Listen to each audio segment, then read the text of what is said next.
Around 2014, I left my full-time job of 12 years to head into university to study sports science. And I promised myself that I would never, ever allow someone else or allow external circumstances to dictate pretty much the future of my life.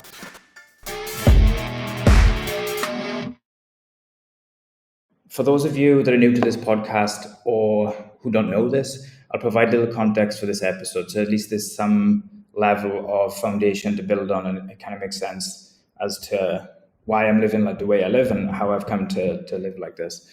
Around 2014, I left my full-time job of 12 years to head into university to study sports science at Swansea University.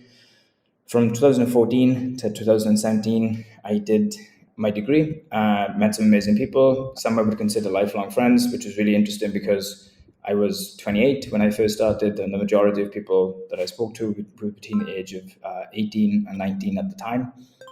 Finished the degree with a first class honours, which was amazing. Super happy to have gone through that and had that experience at the age that I did. During the last year of the degree, things didn't quite go as planned in terms of what I thought would happen in my final year and as I graduated. Essentially, a couple of things that were quite close to materializing and possibly put me on another path in terms of compared to where I am now and doing what I'm doing now compared to then. For whatever reason, they didn't materialize. There was probably 2 or 3 different things, and they never materialized in the way that I was expecting or that I thought would turn out to be. And it was around that time when pretty much I could see what was happening and the things that were not materializing. I kind of said, I actually promised myself, I remember this day quite vividly. And I promised myself that I would never, ever put my path of my own future into someone else's hands ever again. And I pretty much owned everything from that day forward. And yeah, I pretty much, as I mentioned, promised that I would never allow someone else or allow external circumstances to dictate pretty much the future of my life, which is pretty much what was happening at the time. So pretty much by March 2017, Tia and I, my girlfriend, we booked one-way flights to Thailand, as you do. And we sold everything. We gave the keys back to the apartment. We sold our cars. We sold all of our material possessions. The only things that we didn't sell were what we would be taking with us. By the August, about a month after graduating, we left and pretty much never looked back and been walking the same path ever since. During this time, so from 2017 up until today, I've managed to live in some amazing places, what I would consider medium to long term. A really nice village in Spain called Ojen, just off the coast of Marbella. I think we stayed there for 2 months. We also lived in the south of England in a country home for, I think it was 10 weeks, maybe 8 to 10 weeks. Really nice experience. We also lived in the middle of London, right in the centre of Paddington. I think just around the Christmas period. That was for, I think, 8 to 10 weeks again. We also traveled around the UK from different cities and locations for around, I think, 8 months in total.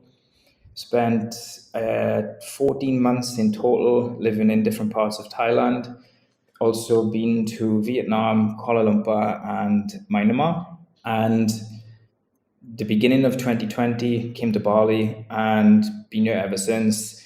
It's actually the most settled and grounded I've been for a long, long time. Even before leaving my job in 2014, this is the most settled and grounded I've ever felt. And I've talked about this in different podcast episodes where the feeling of being settled and grounded, and I'll mention it again as we go through this episode, but the feeling of being settled, grounded, and centered here is a direct result and a cause of why things have materialized in the way that they have in terms of the companies that I have and the ways that they've kind of grown.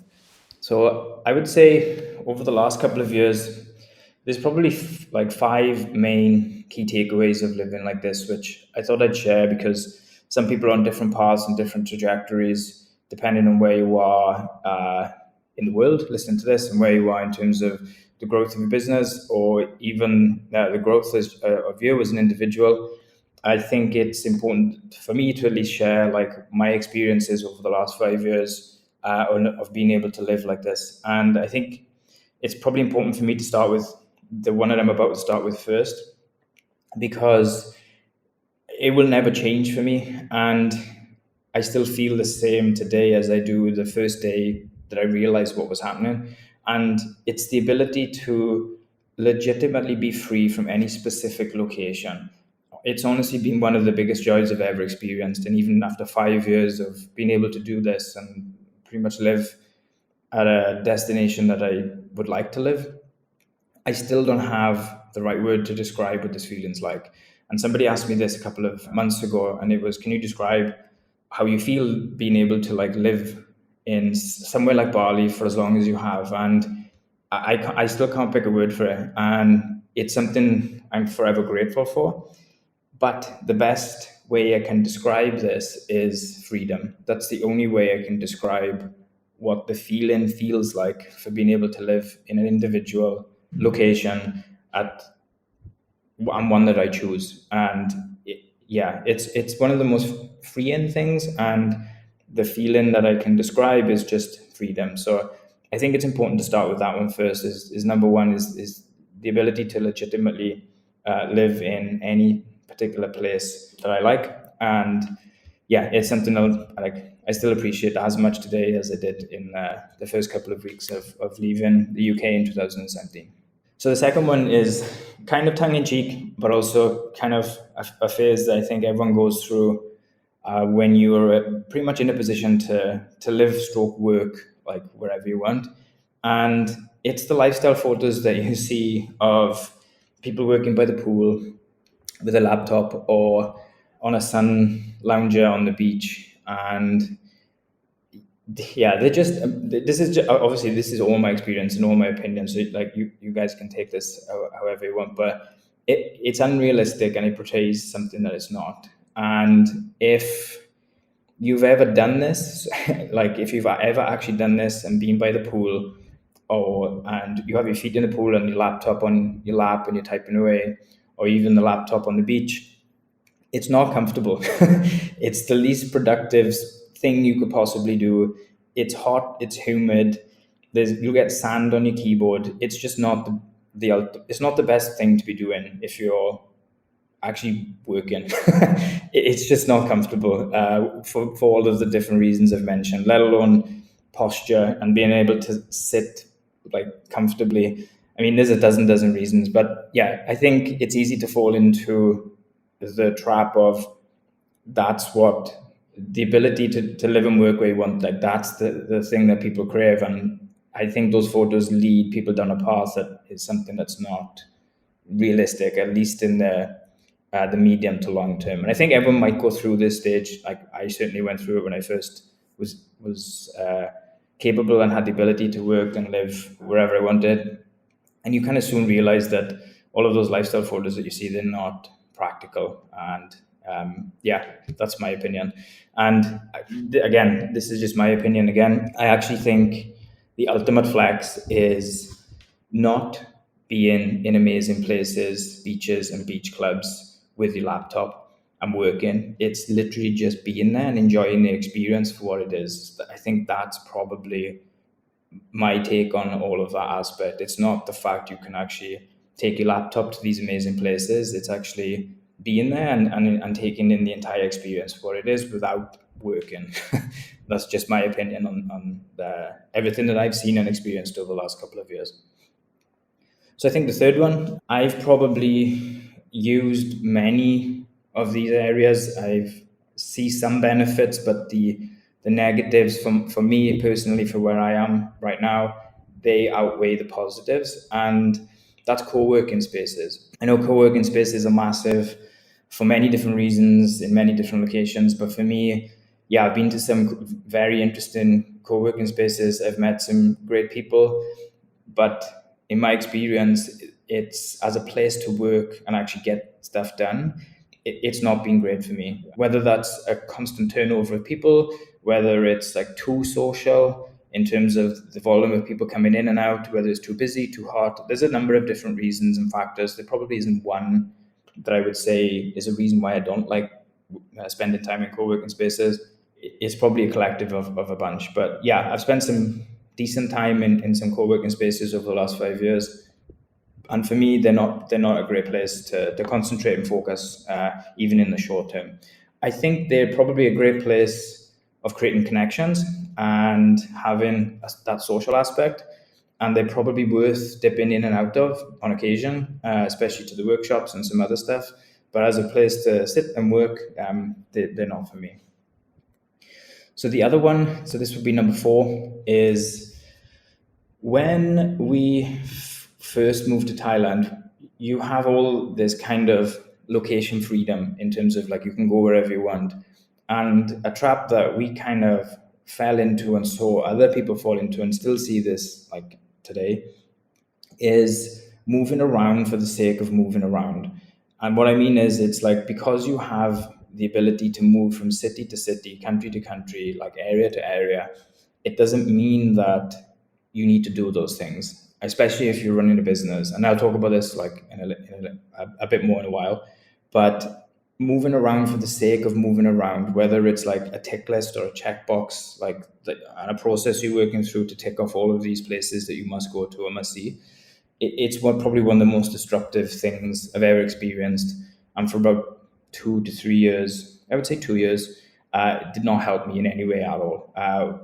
It didn't help with mental clarity, focus, concentration. It's super, super disruptive. And it's clearly amazing that you can travel and work from anywhere. But like I mentioned, it doesn't mean it's the best thing to do, because the mental clutter that accumulates around flights, visas, finding accommodation, like those are real things that drain mental bandwidth and will literally take away your ability to think clearly. And over time, there's a high chance that that will become exhausting. As odd as that sounds, and counterintuitive that it sounds, having the ability to move around all of the time doesn't necessarily mean it's the best idea, regardless of what phase like a business is in or a company is in. And again, that's something that I've experienced in the first 2 to 3 years of being able to do this. And then in the latter part, so from 2020 up until today, for me, being in one place has helped me significantly, more so than at any other period ever. Which leads me into the last one. So this is number 5. And I would say if you're starting or growing a business, then stability is key. And as super obvious as it may sound, it's overlooked. And I can say that from my own experience, because I knew being stable and still would help me personally and from a business perspective, but still ignored it.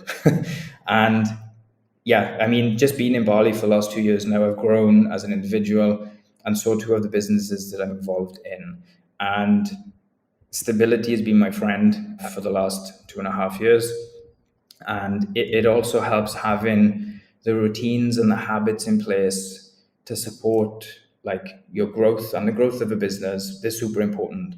And if you're changing locations every few weeks, every few months, it's a challenge to support that growth in a meaningful way. It will take forever to get into a new routine every time you move, because again, for all the reasons I mentioned, like flights, visas, finding places to eat, gym, accommodation, they all take mental bandwidth. And even when you get there, it still takes a while to get into a routine of just being settled.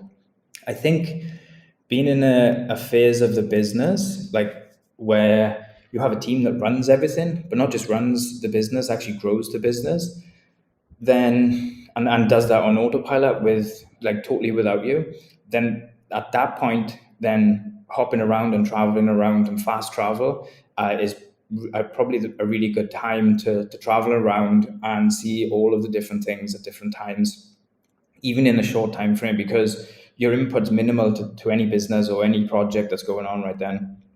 And it's not going to affect client results. It's not going to affect the things that are deliverables for your company and business.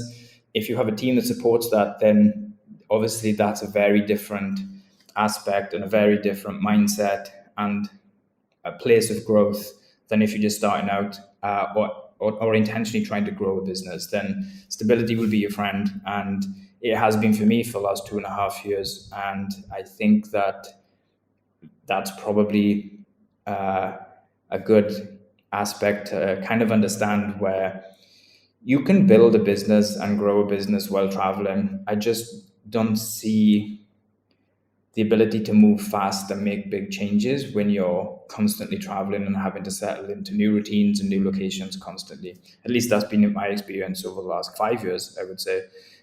So yeah, I hope you found value in this, and I thought I'd share some of my experiences over the last 5 years as someone that's been now living in Bali for nearly 2.5 years. Yeah, and I hope you found value. And yeah, see you on the next episode.